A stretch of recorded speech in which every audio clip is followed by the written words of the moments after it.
Olá, alunos! Tudo bem com vocês? Como estão passando? Bom, hoje nós vamos começar uma aula um pouco diferente. Nós estamos falando essa semana sobre a Semana da Inclusão. Então, esse vai ser o tema da nossa aula de hoje. Nós vamos começar aqui a aula 5. Estamos na SB1 Contextos e Práticas, e o nosso objeto do conhecimento hoje vai ser falar sobre esses artistas e o que eles têm a ver com a Semana da Inclusão. Nós vamos falar sobre o Manuel da Costa Taide, a arte brasileira de Aleijadinho, processo criativo de Bach e Beethoven, o grande gênio. Estão preparados para conhecer um pouquinho mais sobre esses artistas? Esse é o folder aqui do colégio. Semana 22 a 26 de março.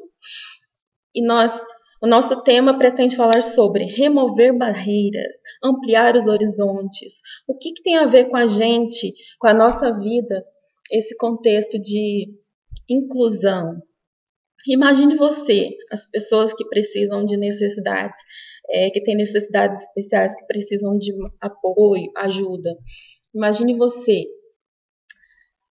Como seria mais difícil se a gente não tivesse a capacidade, né, de ajudar as pessoas? Se a gente parar para pensar um pouco, as pessoas que estão à nossa volta e que têm condições especiais de vida, e o que elas precisam? A gente ser capaz de olhar uma pessoa cega quando vai atravessar a rua e dar a mão, colocar a mão no braço e ajudar a atravessar a rua?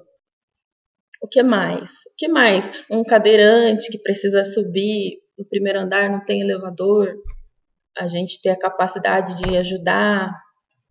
Vocês já ajudaram alguma pessoa com necessidades especiais? Você já já se colocou no lugar daquela pessoa? O que ela precisa? Vamos ver um pouco sobre esses artistas que são nossos antepassados e como foi a vida deles e o que tem relação entre a arte deles e essas necessidades especiais. Primeiro, nós vamos falar aqui, um céu com um jeito brasileiro. No Brasil, a gente tem, falando um pouco do assunto anterior, né, que a gente estava falando sobre pinturas dentro de igrejas e os artistas que as fizeram. Então, nós temos lá uma pintura famosa no teto da Igreja da Ordem Terceira de São Francisco de Assis, que fica em Ouro Preto, Minas Gerais. Quem que já foi lá para ver essa obra? Ela foi pintada pelo Manuel da Costa Taide, conhecido como Mestre Taide. Essa igreja aí, ó. Eu já fui nessa igreja, ela é maravilhosa. Pessoal, vale muito a pena conhecer Ouro Preto, porque é uma cidade histórica, assim, incrível. Quem já teve oportunidade de ir lá, quem não teve ainda, eu sugiro que vá quando puder, porque é maravilhoso, assim, ela é mais, assim, da época do Barroco, né? E no Barroco Mineiro, que foi século XVIII, aqui no Brasil também teve. E uma das expressões é esse teto, construído pelo mestre Ataíde, e os detalhes. Essa imagem pequena aqui é um detalhe que está aqui, ó, bem no centro. É uma obra que ele queria o quê? Mostrar a aproximação com Deus. Assim como vinha acontecendo as obras, as imagens dessa época, em que as igrejas elas queriam que as pessoas se aproximassem do divino, então elas faziam essas obras. Continuando, o Aleijadinho, que também foi um mestre, o nome dele, Antônio Francisco Lisboa, de 1738 a 1814. Ele foi um escultor e um arquiteto nascido em Minas Gerais. Foi um dos personagens mais importantes para a história da arte brasileira, justamente porque foi nesse período do Barroco, principalmente o Barroco Mineiro, que é o lugar de origem dele. Ele recebeu esse apelido porque ele teve uma doença que atrofiou os membros, mas que não impediu de continuar o seu trabalho. Ele deixou um patrimônio artístico composto por obras arquitetônicas, esculturas e entalhes que podem ser apreciados em várias cidades mineiras. Então veja, essa daí são as esculturas, né, em pedra-sabão do Aleijadinho, representam os 12 profetas cristãos. Estão na área externa do Santuário de Bom Jesus, Matozinhos, em Congonhas, Minas Gerais. É uma outra obra dele também de Minas Gerais. Aqui representa os 12 profetas. Aí ali, relaciona a imagem com as informações indicadas. Onde estão posicionados os profetas? Aqui na frente, né? A igreja tem 2 torres, onde ficam os sinos. As torres estão aqui, ó. E o frontão, essa parte aqui, ó, superior da igreja, tem curvas graciosas com adornos feitos de pedra. Deixa eu ver aqui se ele vai mostrar a resposta. Vai mostrando a resposta, que eu acabei de falar, já. Voltando só um pouquinho aqui no Aleijadinho, deixa eu contar para vocês a história dele. É o seguinte, ele é filho de um português com uma escrava. E aí ele nasceu no Brasil, e como ele era filho de português, então ele não era escravo, tá? Ele tinha, apesar de ser negro, mas como ele tinha metade do sangue português, então ele tinha seus próprios escravos. Ele comprava escravos. E aí, quando ele chegou a uma certa idade, ele começou a ter essa doença, mais conhecida como lepra. A lepra é uma doença que vai atrofiando e caindo as pontas dos dedos, tanto das mãos quanto dos pés. Aí depois de cair as pontas, ela vai caindo parte do corpo. Então começou caindo os dedos, depois foi caindo as mãos, aí foi comendo. A lepra ela vai comendo, e naquela época não tinha recursos para tratar essa doença. Então ela comeu tanto as pernas quanto os braços. Mas mesmo assim, o Aleijadinho, ele tem esse nome porque ele ficou com essa doença, ele perdeu os braços e as pernas. Mesmo assim, o Aleijadinho, ele era um grande artista, escultor, e ele não deixou de fazer suas obras. Tanto que em Minas Gerais, lá em Ouro Preto, principalmente, você vê muitas esculturas dele feitas no alto da igreja. Aqui, ó, no alto aqui da igreja. Então, o que acontecia? Ele tinha seus escravos, e os escravos ajudavam ele a, tipo, colocar um andaime, como se fosse aqueles balanços, sabe? Um andaime. Então, o escravo colocava ele no andaime, amarrava aqui na mão dele as coifas e os pincéis, as coisas que ele precisava, amarrava nos punhos, e aí puxava. E aí ele subia lá e ficava lá com o que sobrou do braço dele, esculpindo. Então, por isso que, assim, veja, mesmo ele tendo sofrido com essa doença, ele não deixou de fazer a sua arte. Então, veja como que é a resiliência, né? Como foi a resiliência do Aleijadinho, como foi, assim, a força de vontade dele para superar as barreiras, mesmo sofrendo com algum problema, assim, físico. E aí, o Aleijadinho, uma das escravas dele era, assim, como se diz, não é amada, é como se fosse uma esposa, não é esposa, mas é como se fosse uma esposa, fazia o papel de esposa, né? E às vezes ele ficava muito revoltado, assim, com a doença e acabava agredindo ela, brigando com ela, apesar que ela sempre serviu ele, sabe? Ela sempre ajudou.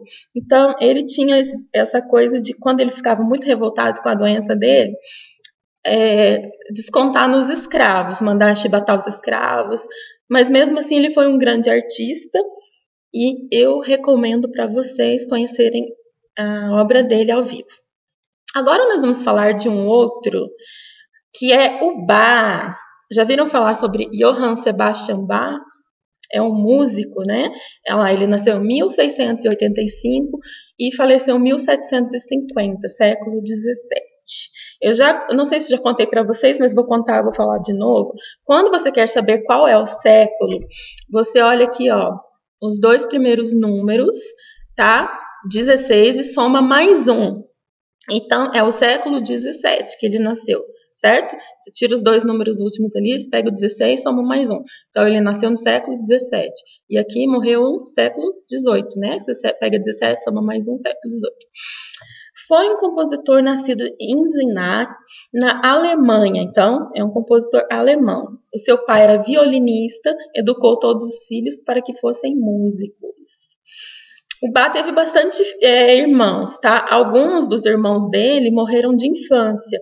Antigamente, nessa época, como as pessoas tinham muitos filhos, alguns não chegavam nem a sobreviver 1 ano de idade. Eles morriam assim em condições, porque não tinham muitos recursos, muitas condições, né? Às vezes eles nasciam com algum problema, alguma doença, e como não tinha muitos tratamentos, acabavam morrendo na infância. Então, vários irmãos do Bach morreram de infância. A produção artística de Bach abrange praticamente todos os gêneros musicais da sua época. Compôs um grande acervo de música sacra, que é a música feita para religião, entre elas as cantatas. As cantatas, elas são composições feitas para coral. Então, assim, são várias linhas melódicas, várias partituras feitas para diferentes tipos de voz, tá? Que a gente tem a separação das vozes, né? Feminino e masculino, contralto, soprano, mezzo-soprano, tenor, baixo. Então, ele fez essas cantatas, que são várias composições feitas para um coral, geralmente em várias vozes, com ou sem acompanhamento instrumental. Esse aqui é o Bach, né? Essa figura aí. Sem dúvida, as composições de Bach possuem um caráter místico. Em sua música existe um rigor matemático, uma harmonia perfeita e simétrica como forma de expressar emoções e se conectar com o divino. Então, assim, o Bach ele começou a compor muito cedo, porque o pai dele quis ensinar música para ele desde cedo. Quando ele esteve na Prússia, a serviço do rei Frederico, Bach recebeu um pedido do conde Hermann. Como ele tinha insônia, queria músicas para distraí-lo quando não conseguisse dormir. Então, Bach ele teve que compor variações em Goldberg, que chama. Foi uma obra, assim, um marco na história da música, porque a partir de então as músicas instrumentais deixaram de ser tocadas somente como acompanhamento para danças e representações teatrais e passaram a ser ouvidas por outra função, que é a de fruição. Então, assim, esse Hermann von Keyserling, que era o rei, não conseguia dormir. Aí ele foi e pediu para o Bach compor. Aí, o que aconteceu? Tinha pessoas que todos os dias iam lá para os aposentos do rei e ficavam tocando ao vivo. A função deles era tocar ao vivo essas composições de Bach até que o rei conseguisse pegar no sono. Hoje em dia a gente pega o nosso celular, coloca fone de ouvido, né, e fica escutando aquela música até a gente, quando tá com insônia, né, até a gente conseguir. Naquela época o que acontecia? Não tinha, né, essas tecnologias que a gente tem hoje em dia. Então, era composto e era tocado ao vivo. Quem tinha muito dinheiro, né? E aqui, veja, essa igreja aqui que chama São Tomás, representando lá na Alemanha, tem esse vitral que a gente viu nas aulas anteriores, né? O vitral tem a imagem do Bach aqui, ó. Foi uma homenagem feita para o Bach, devido a ele ter sido um grande compositor. Gente, a obra mais famosa, uma das mais lindas que eu penso que seja, é essa aqui, Jesus, Alegria dos Homens. As notas na partitura se agrupam sempre de 3 em 3, que é um número bíblico que representa a trindade cristã, Pai, o Filho e o Espírito Santo. Para Bach, os números são símbolos divinos, e ele escreveu suas obras usando vários desses esquemas lógicos propositadamente. Vamos ver aqui um pouquinho dessa música do Johann Sebastian Bach.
E aí, pessoal, o que vocês acharam da música?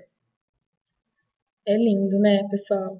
Essa música, Jesus, ela chama Jesus, Alegria dos Homens.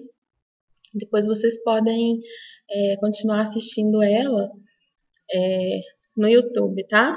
A gente vai dar prosseguimento aqui, senão a gente não consegue terminar a aula. Mas fiquem à vontade para ouvir bastante o Bach. Olha, essa é a partitura, como eu falei para vocês, tem a de 3 em 3, né? Tá vendo aqui que ele colocava as notas de 3 em 3? Porque os números tinham bastante significado para ele. Olha só, o Bach, ele baseava-se nas letras do alfabeto latino para pensar em todos esses números contidos em suas obras. No sistema desenvolvido por ele, a letra A é igual a 1, o B é igual a 2 e assim por diante. Somente algumas letras possuem o mesmo valor. I e J equivalem a 9 e U e V são iguais a 20. As letras do nome de Bach, B, A, C e H, respectivamente em números, valeriam 2, 1, 3 e 8. E a soma deles é igual a 14, número que aparece diversas vezes em suas composições, quando coloca 14 versos de corais, 14 coros e assim por diante. Então o Bach ele tinha essa curiosidade, né, de associar as letras aos números e colocar esses números nas composições deles, né, em corais, em coros, várias coisas. Aqui é uma atividade para vocês interessante, para vocês verem qual que é o número do nome de vocês. Então, o que vocês têm que fazer? Procurar aqui, ó. Se você seguir o sistema criado por Bach, qual será o número do seu nome? Consegue fazer rapidinho aí? Vocês vão olhar aqui as letras, ó, e qual que é o número. Aí vocês vão colocando a letra do nome, coloquei o meu aqui, a letra do nome em cima, e qual que é o número correspondente da letra que está aqui, ó, como o Bach criou, como o Bach fez. Lembrando que aqui, ó, o I e o J são 9 iguais, e a outra igual aqui, ó, o U e o V também são iguais os números. Aí vocês colocam embaixo o número e depois faz a soma, e aí você descobre qual que é o número final do seu nome. O número final do meu nome é o 2. Então, se eu fosse seguir a lógica do Bach, o que eu ia fazer? Colocar notas de 2 em 2, criar músicas de 2 em 2, tudo de 2 em 2. Dá um tempinho aí, 30 segundos para vocês fazerem, responder qual foi o número de vocês. Conseguiram fazer, pessoal? Vocês são rápidos, né? Vocês conseguem fazer rapidinho aí a soma do número de vocês. Nem precisa escrever, né? Só você ir olhando ali qual que é o número e somando, né? As letras e os números. Conseguiram? Que número que deu, pessoal? Responde aí pra gente. Bom, vamos seguindo. Olha só, o Bach, ele foi desprezado pela nobreza e nunca foi considerado pela alta sociedade de sua época. Outro dado curioso é que este músico teve um total de 20 filhos, 7 com sua primeira esposa e 13 com a segunda. Vários deles seguiram os passos de seu pai na arte de compor. Ele foi bem quisto pelas pessoas importantes da época como um conde e um rei. Se tratava de uma pessoa que é o rei, né? Que eu falei para vocês que ele não podia dormir à noite. Aqui eu repeti a informação, tá? Aí, pessoal, o que aconteceu com o Bach? Ele ficou cego. Bach morreu cego aos 65 anos e sempre sofreu com problemas de visão. Então, veja. Só que assim, uns dias antes dele falecer, ele recuperou notavelmente a sua visão e aproveitou para compor a sua última cantata, na qual o coral dá graças a Deus de uma forma muito solene. Então, essa daqui foi a última partitura que o Bach escreveu. Veja como já está aqui um borrão, né? Porque assim, apesar de ele ter morrido cego, mas ele foi perdendo gradativamente a visão durante a vida. Esses 65 anos.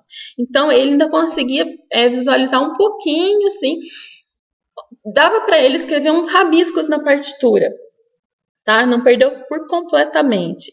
Quando ele morreu, mesmo antes de morrer, ele ainda tinha um pouquinho, assim, da visão, mas era bem pouquinho, assim, então ele foi ficando meio frustrado, mas ele compôs muitas e muitas e muitas obras, pessoal, mesmo estando nessa condição de pouca visão. Então, veja, mesmo ele estando com essa, digamos, cegueira, essa baixa visão, isso não impediu ele de ser um grande artista. Claro que ele contou com o apoio de outras pessoas, né? Muitas coisas ele não conseguiria fazer sozinho, mas mesmo assim o dom prevaleceu, a vontade de fazer aquilo que era o dom prevaleceu. Então o Bach, ele é um exemplo para a gente também, um grande exemplo, porque ele assim, um artista magnífico, de como a gente pode superar os nossos obstáculos, mesmo tendo problemas físicos, problemas psicológicos, né? Então, assim, todo mundo é capaz de criar, todo mundo é capaz de desenvolver. Agora vamos falar um pouquinho sobre o Beethoven. Olha só, esse aqui é o Beethoven. O Beethoven, ele é bem mal-humorado, tá, pessoal? Então, assim, ele foi batizado em 17 de dezembro, mas acredita-se que ele tenha nascido um dia antes, tá? Ele fazia aniversário um dia antes, mas foi batizado nesse dia. Um dos compositores mais respeitados e mais influentes de todos os tempos. Um resumo da sua obra é a Liberdade. Ele é um dos músicos que queria ter liberdade para compor. Então, aquelas regras todas que vinha passando assim, durante aquela época da igreja, do barroco, o Beethoven ele não se encaixava naquilo. Ele queria compor livremente. Então, essa é uma das grandes características de suas obras. A sua família é de origem flamenga, cujo sobrenome significava horta de beterrabas. Então, esse que é o significado da Beethoven, do sobrenome famosíssimo dele, né? Quem nunca viu falar em Beethoven? Até cachorro tem nome de Beethoven hoje em dia, né? E ele não indicava nobreza alguma. O nome não indicava nobreza nenhuma. Significava horta de beterrabas, veja. Ele foi o terceiro filho mais velho por parte de mãe e o segundo por parte de pai. Teve um total de 7 irmãos, dos quais 5 morreram ainda na infância. Os irmãos dele também faleceram de infância, como eu tinha falado. Ele foi do pai de Johann, que Beethoven recebeu, foi do pai Johann que Beethoven recebeu suas primeiras lições de músicas. Assim como o Bach também recebeu do pai, o Beethoven também recebeu. Só que o objetivo era afirmá-lo como menino prodígio ao piano, dada a sua habilidade musical, demonstrado desde ainda muito cedo. Então, desde a infância, o Bach já teve suas primeiras lições de piano, tá?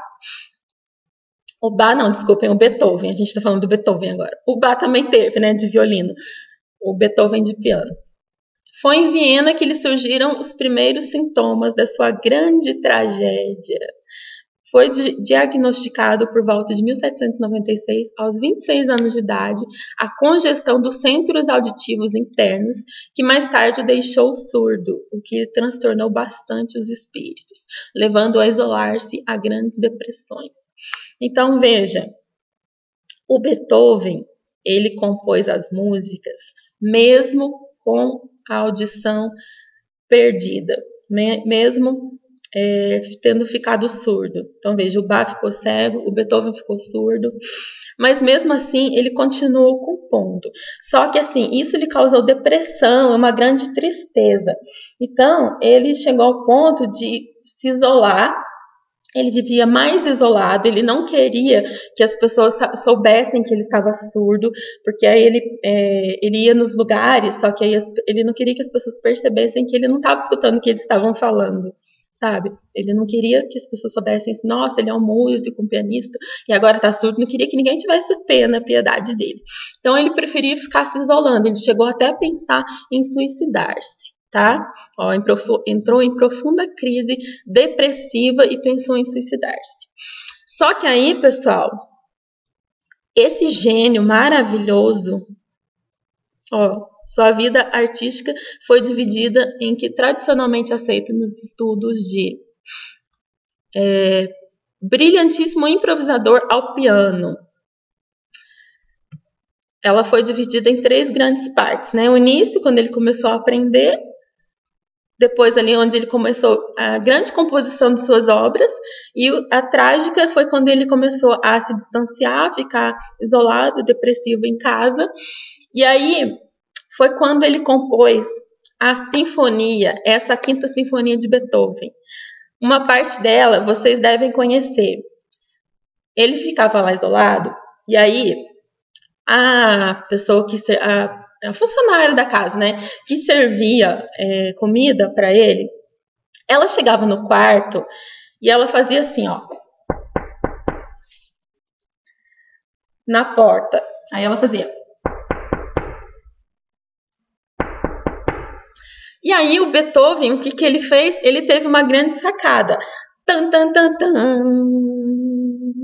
Tan, tan, tan, tan. Tan, tan, tan, tan. Tan, tan, tan, tan. E foi assim que ele compôs a Quinta Sinfonia. Lembraram de alguma coisa? Eu vou colocar para vocês aqui a Quinta Sinfonia. A gente já está quase acabando a aula, para vocês verem de uma forma que vocês nunca viram a Quinta Sinfonia. Vamos ver que maravilhoso, pessoal.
E aí, gostaram? Bem bacana, né? Esse jeito que o Beethoven usou para compor essa música. Lógico que o gráfico não é dele, né? Foi criado o gráfico para você ouvir a Quinta Sinfonia de uma forma que você nunca ouviu, né? Divertido. Bom, pessoal, eu vou deixar os links disponíveis se vocês quiserem continuar assistindo depois, tá? Que a gente já está chegando ao final da nossa aula. E aí, eu tenho uma proposta de atividade para vocês sobre essa semana da inclusão, que é vocês pensarem em algum desses artistas. A próxima aula vai ser com a professora doutora Raquel, e ela vai dar continuidade a esse assunto. Então, vocês vão fazer uma releitura sobre algum desses artistas que tiveram esses problemas de saúde, mesmo assim não desistiram da sua arte, tá? Eles foram fortes, firmes e fortes até o final. Eu quero que isso sirva para vocês de exemplo, que a gente não deve desistir, mesmo tendo impossibilidades, mesmo tendo algumas, como que falam? Limitações, tá? Aí vocês vão pegar e vão fazer pra gente uma releitura e postar naquele mesmo esquema de fórum, tá? Tirar foto e postar lá a releitura de vocês, que a gente vai estar avaliando. Bom, encerramos por aqui a nossa aula. Aqui são as referências, tá? Que a gente usou. Até a próxima. Fiquem com a doutora Raquel agora, professora, doutora Raquel, que ela vai dar continuidade. Vocês podem escolher tanto essas que a gente falou, que foi o Aleijadinho, foi o Bach, foi o Beethoven, ou os que ela vai falar na próxima aula e fazer a atividade, tá? Um abraço para vocês, obrigado por assistirem e tchauzinho!